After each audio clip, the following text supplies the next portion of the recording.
Kilometer informasi terpercaya.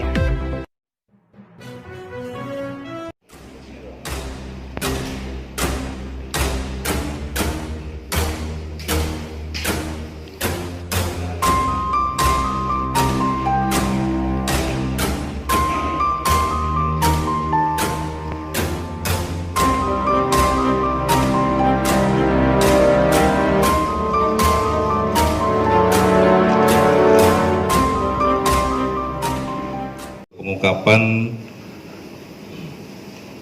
kasus tindak pidana narkoba jenis sabu dengan total seberat 46 kg dan ekstasi sebesar 65 ribu butir ya. Jadi kasus ini dilaksanakan selama bulan April ya.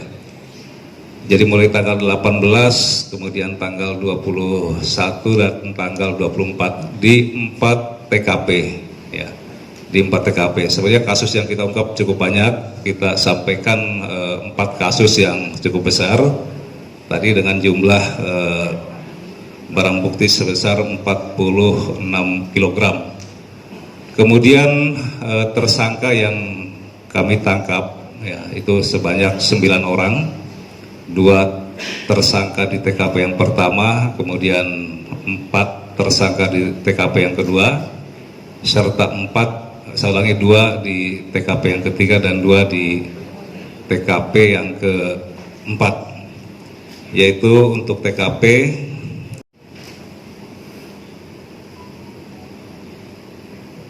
di kafe di kedai kopi Sue, Jalan Lebar, Meruya Selatan, Kembangan, Jakarta Barat. Jadi di situ ada 19 kg ya, 19 kg yang kami tangkap. Kemudian di TKP di Wirya Residen, Ganggani, Herson di Ragunan Pasar Minggu, Jakarta Selatan, itu sebesar 15,8 kg ditambah 35 ribu butir ekstasi.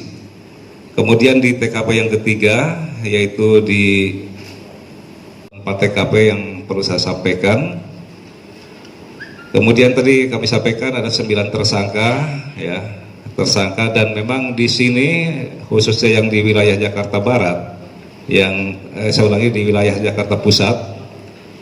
Jadi kami ulangi ya, di wilayah yang TKP di Pasar Minggu Jakarta Selatan. Jadi tersangka yang tadi saya sampaikan dia ada sekitar 15,8 kg ini, yang bersangkutan sebagai pengedar ya, dan masih dikendalikan, ada pengendalinya, yaitu saudara tersangka A ya. Pandemi ya, situasi pandemi, situasi masih mewabahnya virus corona ini, rupanya dimanfaatkan oleh para tersangka ini. Jadi mereka memperkirakan bahwa polisi saat ini sedang fokus mengurusi masalah upaya-upaya pencegahan terkait penyebaran COVID-19. Tetapi padahal kita ini ada beberapa fungsi, dalam arti beberapa satker, dan juga khusus satker narkoba tetap kita fokuskan kepada kasus-kasus narkoba. Dan memang faktanya terkait dengan masalah narkoba, peredaran di Jakarta masih terus ya, peredaran cukup tinggi. Maka dalam ini kami pun terus fokus juga dalam hal gas. Ada nggak Pak Kapolda? Iya. Ya, pertanyaan yang kedua ya. Jadi dari 9 tersangka yang kita tangkap ya, Jadi ada satu yang kita lakukan tindakan dengan tegas dan terukur di kaki, ya. Karena yang bersangkutan juga waktu itu akan melarikan diri, ya. Satu tersangka, jadi tidak ada yang meninggal, tapi ditembak di kaki.